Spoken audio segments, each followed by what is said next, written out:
Good evening जिगर के छल्लो। चलो स्टार्ट करते हैं आज के लिए माइटोकॉन्ड्रिया स्टडी क्लिक में आपका स्वागत करते हैं। आज का टॉपिक है आपका माइटोकॉन्ड्रिया। माइटोकॉन्ड्रिया को सेमी ऑटोनॉमस ऑर्गेनेल क्यों कहते हैं, इस सवाल के साथ हम आपको छोड़ के जाएंगे। तो आंसर आपको कमेंट बॉक्स में कमेंट करना होगा। चलिए शुरू करते हैं कि माइटोकॉन्ड्रिया क्या है और माइटोकॉन्ड्रिया की डिस्कवरी किसने करी थी।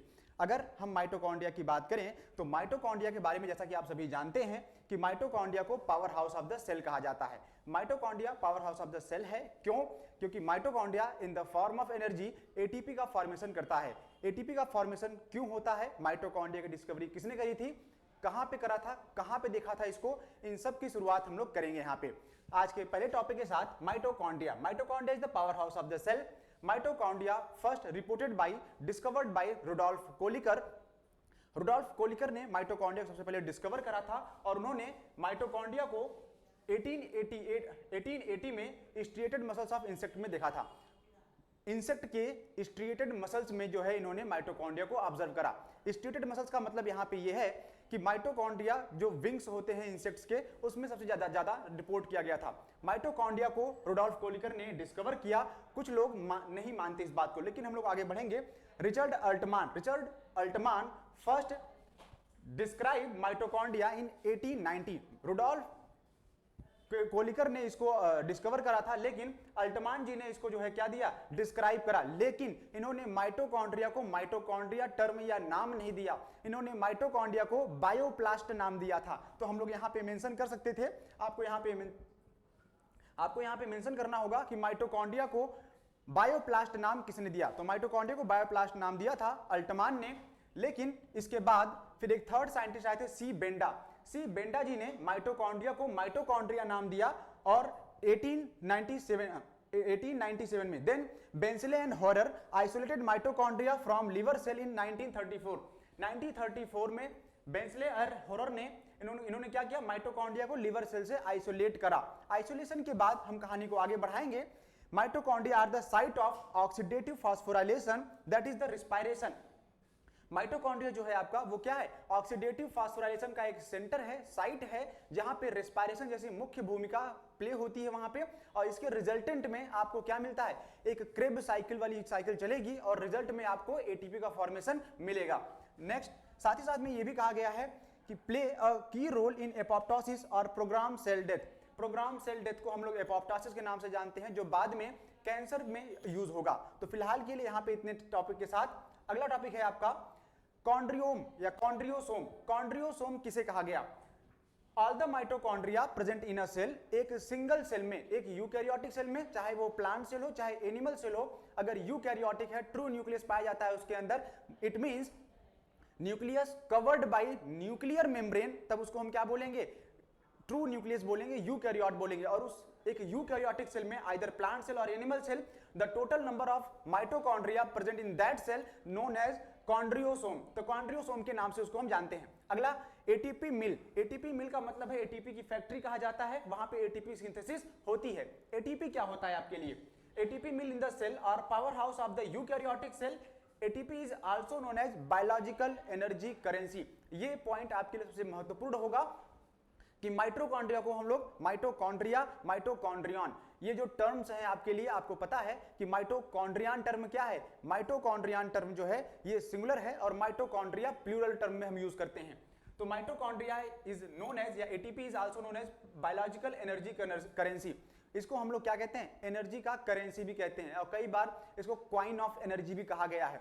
तो coin of energy, currency of energy, मुद्रा की बात हो रही है एटीपी के बारे में, ठीक है। अगला पॉइंट है आपका यहाँ पे, a cell within the cell and endosymbiont of the cell. कहते हैं कि ये एक ऐसा सेल है, ये एक ऐसा सेल ऑर्गेनेल है जिसके अंदर, जो सेल के अंदर सेल पाया जाता है। सेल के अंदर सेल कहने का मतलब यहाँ पे ये होगा कि जो माइटोकॉन्ड्रिया है उसके पास अपना खुद का क्या है, डीएनए है, राइबोसोम है, यानी इसका मतलब उसके पास खुद का अपना जीनोम है। एक डबल मेम्ब्रेनस स्ट्रक्चर जिसके पास अपना खुद का जीनोम है, वो कैसे सिंथेसाइज कर रहा है देखिएगा। Semi autonomous cell organelle because it has a complete protein synthesis apparatus. इसके पास पूरी की पूरी प्रोटीन सिंथेसिस वाली जो मशीनरी है वो पाई जाती है, और इस वजह से इसको क्या कहते हैं, सेमी ऑटोनॉमस, सेमी का मतलब हाफ, ऑटोनॉमस का मतलब होता है अपने आप को रिप्लिकेट करके नंबर डबल करने वाला। तो माइटोकॉन्ड्रिया क्या हो गया, सेमी ऑटोनॉमस सेल ऑर्गेनेल है। यहां पे क्लियर है सभी को। Animal cell have more mitochondria than a plant cell, और ये कई बार चर्चा का विषय बना रहा है कि प्लांट सेल में माइटोकॉन्ड्रिया ज्यादा होते हैं या एनिमल सेल में। तो आज आपको आंसर मिलेगा कि animal cell have more mitochondria than a plant cell. एक प्लांट सेल के कंपैरिजन में एनिमल सेल में माइटोकॉन्ड्रिया का नंबर क्या होगा, ज्यादा होगा। ये आपका माइटोकॉन्ड्रिया का एक इंटरनल एनाटॉमी है, आप देख सकते हैं एनाटॉमी है, एनाटॉमी को ही इंटरनल स्ट्रक्चर कहा जाता है। आप यहां पे देख सकते हैं कि माइटोकॉन्ड्रिया एक डबल मेम्ब्रेन स्ट्रक्चर होगा। एक है आउटर मेम्ब्रेन, जो बाहर की तरफ आपको यहां पे डार्क सर्कल दिख रहा होगा, वो क्या है आपका आउटर मेम्ब्रेन। देन उसके बाद बात करेंगे, फिर ये वाली जो लाइनिंग है इसको हम इनर मेम्ब्रेन कहते हैं। दोनों मेम्ब्रेन के बीच में, आउटर मेम्ब्रेन और इनर मेम्ब्रेन के बीच में जो स्पेस होगा उसको इंटर मेम्ब्रेन, दो जगहों के बीच को हम क्या कहते हैं, इंटर कहते हैं। इंट्रा का मतलब within the cell, within the particular objects, ठीक है। तो आउटर मेम्ब्रेन इनर मेम्ब्रेन के बीच में इंटर मेम्ब्रेनस स्पेस प्रेजेंट होगा। उसके बाद जो फिंगर लाइक प्रोजेक्शन दिख रहे हैं इस पूरे माइटोकॉन्ड्रिया में, जो कि डबल लेयर्ड होता है, ध्यान रखेंगे इस बात के लिए। और यहां पे आपको देखने को मिलता है क्या, एक फिंगर लाइक प्रोजेक्शन, ऐसा लगता है किसी ने यहां पे इनर वाली मेम्ब्रेन में फिंगर ऐसे पिंच कर रखी है। तो ये जो फिंगर लाइक प्रोजेक्शन इसको कहते हैं क्रिस्टी, और क्रिस्टी के ऊपर कुछ स्ट्रक्चर्स पाए जाते हैं। मैट्रिक्स, जो इनर पार्ट है क्रिस्टी के बीच में जो खाली जगह है उसको मैट्रिक्स कहा जाता है। मैट्रिक्स का मतलब है उस पर्टिकुलर सेल ऑर्गेनल के अंदर जो फ्लूइड होगा उसको क्या कहेंगे, मैट्रिक्स कहते हैं। देन कुछ राइबोसोम होते हैं, यहां पे आपको उभरे हुए स्ट्रक्चर दिखाई दे रहे होंगे डॉट डॉट के फॉर्म में, ये सब क्या है, ये सब राइबोसोम है। राइबोसोम जो है ये प्रोटीन सिंथेसिस करते हैं, प्रोटीन बनाते हैं, ये बात आपको पता है। नेक्स्ट डीएनए, हमने आपसे पहले कहा था कि माइटोकॉन्ड्रिया के पास अपना खुद का डीएनए होता है, और इसी डीएनए की प्रेजेंस होने की वजह से, राइबोसोम के प्रेजेंस होने की वजह से इसको हम लोग सेमी ऑटोनॉमस ऑर्गेनल के नाम से जानते हैं। नेक्स्ट, ईच माइटोकॉन्ड्रिया, जनरली इसको हम माइटोकॉन्ड्रियन कहते हैं क्योंकि सिंगुलर होगा। अगर हम प्लूरल टर्म में यूज करें तो बोलेंगे mitochondria contain a single DNA molecule that is mitochondrial genome. वो सिंगल डीएनए को हम क्या बोलेंगे, माइटोकॉन्ड्रियल जीनोम कहा जाएगा।